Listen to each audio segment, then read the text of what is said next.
Hello everyone, my name is Saurabh and welcome back to my YouTube channel. Today my topic is basic physics behind MRI.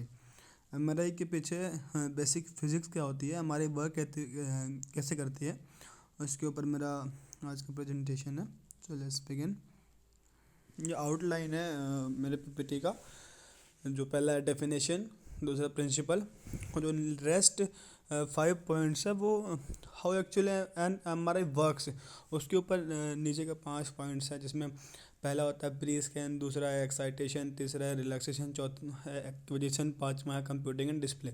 तो हम इनको एक करके देखेंगे और ईजिली और बड़े आसानी से समझेंगे कि बेसिकली एमआरआई फिजिक्स होता क्या है. इसमें कोई इक्वेशन सॉल्व नहीं करना होता, कोई बहुत भारी भरकम फिजिक्स नहीं होती, बहुत सिंपल सा फिजिक्स होता है. अगर आप उसको आसान लैंग्वेज में अंडरस्टैंड करने की कोशिश करेंगे तो बड़ी आसान सी फिजिक्स है इसके पीछे. तो हम इसको एक एक करके देखते हैं कि एक्चुअल में होता क्या है. ये तो डेफिनेशन है. अगर एग्ज़ाम में लिखने के लिए क्या लिखना है आपको कि एमआरआई की डेफिनेशन क्या होता है, तो ये एमआरआई की डेफिनेशन है, उसकी फिजिक्स की नहीं. तो डेफिनेशन में क्या लिख सकते हैं अपन, magnetic resonance imaging is a medical imaging technique used in radiology to form picture of the anatomy and the physiological process of the body. ये लाइन ये कहना चाहता है कि जो एमआरआई मशीन है एक मेडिकल इमेजिंग टेक्नोलॉजी की मशीन है, जिसमें हम पेशेंट के बॉडी के इंटरनल स्ट्रक्चर को देखते हैं, उसके एनाटॉमिकल स्ट्रक्चर को फाइंड आउट करते हैं और उसके फिजियोलॉजिकल प्रोसेस को डायग्नोस करने की कोशिश करते हैं. उसमें पैथोलॉजी फाइंड आउट करने के लिए हमें एमआरआई की ज़रूरत पड़ी. ये इसका डेफिनेशन है. प्रिंसिपल किस प्रिंसिपल पे वर्क करता है, ये है फिजिक्स इसके पीछे का, कि how an MRI actually works. तो इसका प्रिंसिपल क्या है, the strong magnetic field created by the MRI इसके अंदर causes the atom in your body to align in the same direction. Radio waves are then sent from the MRI machine and move this atom out of the original position. ये definition की बात है, बस अगर exam में लिखना है तो उसके लिए. अब ये एक्चुअली होता क्या है, जब आगे हम पढ़ेंगे कि अलाइनमेंट क्या है, रेडियो वेव्स क्या है, रेडियो फ्रिक्वेंसी क्या है, तो ये समझ में आएगा आसान सी. ये बुक की लैंग्वेज है कि हमें एग्ज़ाम में लिखना कैसे है. अब इसके पीछे का बेसिक फिजिक्स क्या होता है, जो हम हमारी वर्क कैसे करती है, हम इसको पूरे 5 पॉइंट में पूरा हमारे फिजिक्स ख़त्म कर देंगे. पहला होता है इसका प्री स्कैन. प्री स्कैन में क्या होता है कि जैसे कि कोई पेशेंट आया आपके पास एमआरआई करने के लिए, तो जब तक वो एग्ज़ामिनेशन रूम में नहीं गया है, वो आपके गैंट्री में नहीं गया है, वो एमआरआई मशीन के अंदर नहीं गया है, जब तक वो एग्ज़ामिनेशन रूम के बाहर है, ये उस टाइम की बात है. ठीक है. तो जैसे कि कोई पेशेंट हमारे रूम के बाहर है, तो जैसे हमें पता है कि ह्यूमन बॉडी मोस्टली पानी से ही बना होता है, उसमें 70% अप्रॉक्स वाटर होता है, और वाटर का क्या होता है फॉर्मूला H2O होता है. तो जैसे कभी कोई पूछे कि हमने एमआरआई में हमारा क्या होता है, हमारा की फैक्टर क्या होता है, हम किसके ऊपर बेसिकली पूरा एमआरआई वर्क बेस्ड है, तो आप आराम इजीली कह सकते हो कि हाइड्रोजन न्यूक्लियाई. क्यों? तो इसका 2 आंसर होते हैं. पहला तो ये मेजर अमाउंट में प्रेजेंट होते हैं, ये पहला आंसर होगा. दूसरा आंसर ये होता है क्योंकि इसमें ऑड नंबर ऑफ प्रोटॉन होते हैं, जो रेजोनेंस के लिए जो एमआरआई की फिजिक्स की रिक्वायरमेंट को फुलफिल करते हैं. तो ऑड नंबर ऑफ प्रोटॉन और मेजर क्वांटिटी में होते हैं, इसलिए हम हाइड्रोजन न्यूक्लियाई को सेलेक्ट करते हैं किसके लिए, एमआरआई के फंक्शनिंग के लिए. तो इसने मतलब जिन्होंने भी इन्वेंट किया है उनकी बात है ये. अब एक्चुअली प्री स्कैन होता क्या, जैसे पेशेंट कोई आया आपके पास स्कैन के लिए, जब तक वो एग्जामिनेशन रूम के बाहर खड़ा है, तो जितने भी उसके पानी के एटम्स हैं, जितने भी उसके हाइड्रोजन न्यूक्लियाई हैं, वो सारे रैंडमली ओरिएंटेड होंगे. देखिए आप स्क्रीन में देख सकते हैं, इसमें जो जितने भी हाइड्रोजन न्यूक्लियाई हैं, ये सारे रैंडमली ओरिएंटेड है. सारे, कोई इस साइड देख रहा है, कोई इस साइड देख रहा है, कोई इंटीरियर देख रहा है, कोई सुपीरियर देख रहा है, कोई इन्फीरियर देख रहा है. तो ये क्या है, ये एक नॉर्मल पेशेंट है जो कहाँ पे है, गैंट्री के बाहर है. जब इसी पेशेंट को हम कहाँ ले जाएंगे, इन हाईली मैग्नेटिक फील्ड के अंदर ले जाएंगे. जो हमारी गैंट्री होती है उसके अंदर हाई मैग्नेट फील्ड होते हैं, जिसमें हम हाईली मैग्नेट यूज़ करते हैं. तब क्या होगा, तब होगा ये कि मशीन प्री स्कैन करेगी. क्या होगा प्री स्कैन में, प्री स्कैन में एक्चुअली क्या होता है, जैसे मैंने बताया कि जब तक कि पेशेंट एग्जामिनेशन रूम के बाहर है, वेटिंग रूम में है, तो उसके जितने हाइड्रोजन निकले हैं सारे ऐसे हैं। जैसे ही वो एक हाई मैग्नेटिक फील्ड के अंदर गया, आप इसमें देखिए ये किस में गया, यहाँ से यहाँ पे आया, जब ये एक गैंट्री के अंदर गया तो जितने इसके हाइड्रोजन न्यूक्लियाई वाले एटम हैं, ये सारे पैरेलल या एंटी पैरेलल अलाइन हो जाएंगे। किसके पैरेलल? B0 के। B0 क्या है? Z axis. अब जेड एक्सिस क्या होता है?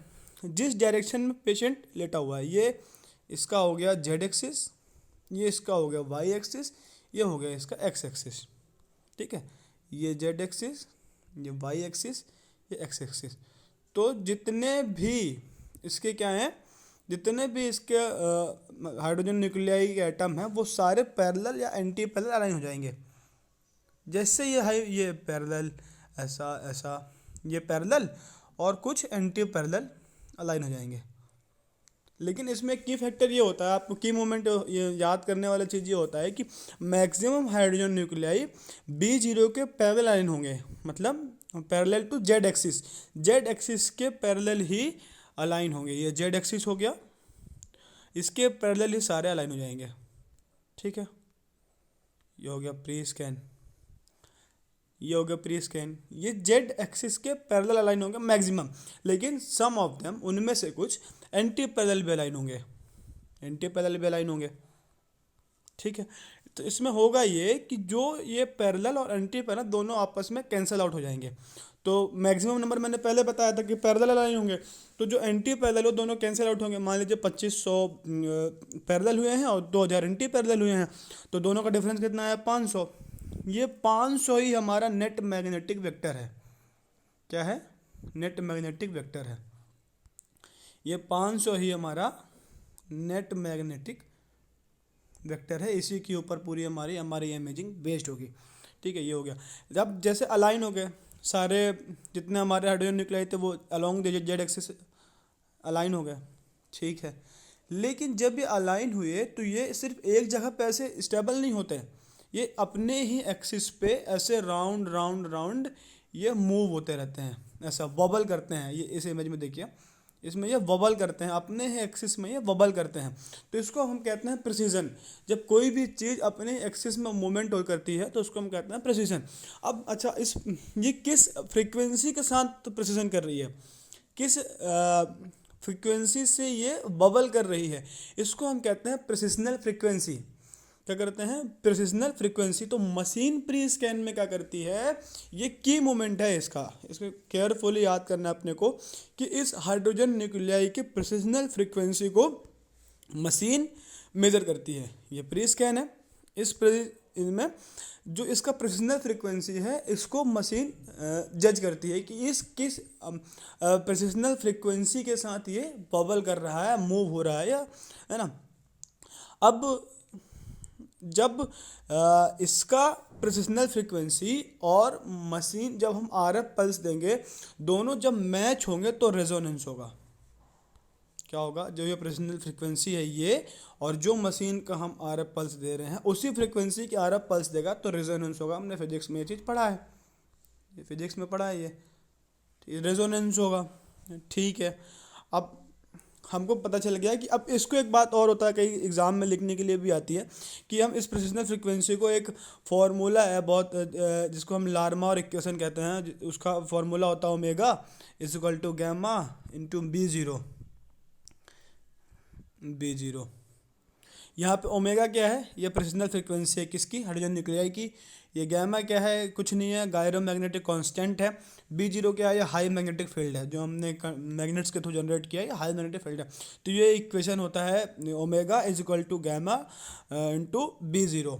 ये इसका इक्वेशन होता है कि इसका प्रिसिशनल फ्रीक्वेंसी को डिनोट करने का। ठीक है, अब क्या होगा, ये सारे जितने हमारे हाइड्रोजन न्यूक्लियाई हैं, जितने हाइड्रोजन न्यूक्लियाई हमारे, अब कहाँ अलाइन है ये? ठीक है, ये अलाइन है कहाँ? अलोंग पैरेलल डायरेक्शन में। ये पैरेलल डायरेक्शन में अलाइन है, सारे हाइड्रोजन न्यूक्लियाई पैरेलल अलाइन है। अब क्या होगा, हम एक्साइटेशन इस फेज में, in excitation machine will give external radio frequency pulses at different order polarization timing etc. Excitation में क्या होगा, मशीन इन जो हाइड्रोजन न्यूक्लियाई अलाइन हुए हैं इनको हम यहाँ से रेडियो फ्रिक्वेंसी पल्स देंगे तो क्या होगा, जब हम ये रेडियो फ्रिक्वेंसी पल्स देंगे तो ये फ्लिप डाउन हो जाएंगे। किस बार, ये जेड एक्सिस है, ये वाई एक्सिस है, ये एक्स एक्सिस है, इस साइड पेशेंट लेटा हुआ है, ठीक है, जेड एक्सिस में। तो जैसे हमने इनको रेडियो फ्रिक्वेंसी दिया और जब तक ये रेडियो फ्रिक्वेंसी हमने इनको दिया ये कहाँ चले गए, फ्लिप डाउन हो गए टूवर्ड्स वाई एक्सिस और वाई एक्सिस में। अब ये कहाँ कहाँ शिफ्ट हो गए, इस साइड शिफ्ट हो गए, ठीक है। अब जब तक पहले ये पैरेलल लाइन थे, अब ये कहाँ लॉन्गिट्यूडनल प्लेन में थे, लॉन्गिट्यूडनल प्लेन है ये ट्रांसवर्स प्लेन है वाई एक्सिस, ठीक है। पहले कहाँ थे, लॉन्गिट्यूडनल प्लेन में थे, हमने रेडियो फ्रिक्वेंसी पल्स दी इनको, अब ये सारे फ्लिप डाउन कहाँ हो गए, एक्स वाई एक्सिस में। अब जब तक रेडियो फ्रिक्वेंसी ऑन रहेगा ये एक्स वाई एक्सिस में ही रहेंगे, बट जैसे ही हमने रेडियो फ्रिक्वेंसी ऑफ की ये हो गया एक्साइटेशन, ठीक है। जब तक ये कहाँ आ गए, इधर आ गए, जो इसके ये हाइड्रोजन न्यूक्लाई थे ये शिफ्ट होके एक्स वाई प्लेन में आ गए, ठीक है। और जब तक रेडियो फ्रिक्वेंसी पल्स ऑन रहेगा, आरएफ पल्स ऑन रहेगा, तब तक ये एक्स वाई प्लेन में ही ये आरएफ पल्स है, ये आरएफ पल्स आ रहा है। अब जितने भी निकले हैं ये एक्स वाई प्लेन में शिफ्ट हो गया, ठीक है। ये हो गया एक्साइटेशन। कि एक्साइटेशन का मतलब क्या होता है बेसिकली इन सिंपल टर्म्स, कि जो भी हमारे हाइड्रोजन न्यूक्लियाई है वो पैरेलल अलाइन हुए हैं अलोंग द जेड एक्सिस, वो रेडियो फ्रिक्वेंसी हमने उनको दी तो वो कहाँ अलाइन हो गए, एक्स वाई प्लेन में चले गए। अपना जो बेसिक जहाँ पहले वो लॉन्गिट्यूडनल प्लेन में थे अब वो ट्रांसवर्स प्लेन में चले गए, ठीक है। अब इसके बाद क्या होगा, पहले होगा प्री स्कैन, दूसरा होगा एक्साइटेशन, अब तीसरा क्या होता है, रिलैक्सेशन। सबसे इम्पोर्टेंट चीज़ यही होता है रिलैक्सेशन। अब सबसे बड़ा की फैक्टर इसमें क्या होगा, रिलैक्सेशन दो तरह का होता है, T1 रिलैक्सेशन और T2 रिलैक्सेशन। तो हमेशा याद रखना है कि जो T1 रिलैक्सेशन होगा वो हमेशा लॉन्गिट्यूडनल प्लेन में होगा अलोंग द जेड एक्सिस। जो T1 रिलैक्सेशन होगा वो हमेशा लॉन्गिट्यूडनल प्लेन में होगा अलोंग द जेड एक्सिस। इसमें रिलैक्सेशन में होता क्या है, जब तक हमारा आरएफ पल्स चालू है तब तक तो वो एक्स वाई प्लेन में रहेंगे हाइड्रोजन न्यूक्लियाई, लेकिन जैसे ही आरएफ पल्स हमने स्टॉप कर दिया, ठीक है, आरएफ पल्स हमने बंद किया तो वो क्या करेंगे, वही हाइड्रोजन न्यूक्लियाई वापस अपने प्रीवियस प्लेन में आएंगे। वापस कहाँ आएंगे, along the Z axis B0, जो हमने मैग्नेट फील्ड लगा रखा है ना यहाँ पे ये वापस आने की कोशिश करेंगे। अब क्या होगा, जब ये वापस आएंगे तो दो तरह का होता है, एक तो ये हो गया। अब ऊपर क्या होगा, T1 रिलैक्सेशन। अब क्या होता है, ये T1 रिलैक्सेशन हो गया, जो एक्स प्लेन में गए थे वो वापस जेड एक्सिस में, जो वाई एक्स एक्सिस में गए थे वो जेड एक्सिस में आने लग गए, ये T1 रिलैक्सेशन हो गया। अब T2 रिलैक्सेशन क्या होता है, T2 रिलैक्सेशन क्या होता है कि जैसे ही हम आरएफ पल्स उनको दे रहे थे तो वो सारे एक ही पेस में मूव हो रहे थे, एक ही पेस में वो घूम रहे थे, एक ही पेस में, जब तक आरएफ पल्स चालू है तब तक, तब तक वो एक ही पेस में घूम रहे थे। लेकिन जैसे ही आरएफ पल्स बंद हुआ वो डी फेज हो गए, कोई बहुत तेज़ घूम रहा है, कोई उससे तेज़ घूम रहा है, कोई उससे भी तेज़ घूम रहा है, कोई सबसे धीरे घूम रहा है, तो ये क्या हो गया, आउट ऑफ फेस हो गए। अब जब ये रिलैक्स होंगे तो ये भी सिग्नल, जब इनका रिलैक्सेशन ही क्या कहलाता है, T2 रिलैक्सेशन। ये हमेशा ट्रांसवर्स प्लेन में होता है, ठीक है, ये हमेशा ट्रांसवर्स प्लेन में होता है। जो T1 होता है वो लॉन्गिट्यूडनल प्लेन में होता है, T2 किस में होता है, ट्रांसवर्स प्लेन में होता है।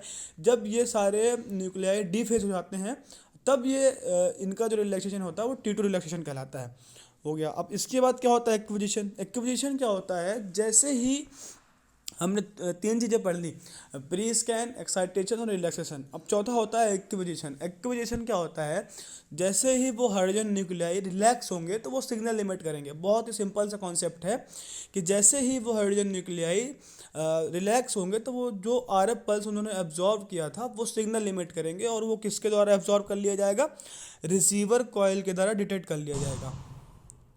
रिसीवर कॉइल लगे होते हैं, इसके द्वारा डिटेक्ट कर लिया जाएगा। ये होता है इमेज एक्विजिशन, और कुछ नहीं होता, ठीक है। जैसे ही हाइड्रोजन न्यूक्लियाई रिलैक्स होंगे, चाहे वो T1 हो या T2 हो, वो सिग्नल इमिट करेंगे और वो सिग्नल ही कैच कर लिया जाता है किसके द्वारा, रिसीवर कॉइल्स के द्वारा। ये होता है data acquisition. When RF pulse is stopped, then hydrogen nuclei try to relax its previous plane. While hydrogen nuclei are getting relaxed, they emit signal which is received by receiver coil. This is called data acquisition. Simple concept है। अब imagine display, जो सारा data के space में store हुआ है वो computer में आएगा, डिस्प्ले होगा, जिसको हम इमेजिंग एंड डिस्प्ले करते हैं। अब हम एक बार इसको बेसिक फिर से समझ लेते हैं एक्चुअल में होता क्या है एकदम शॉर्ट टर्म में।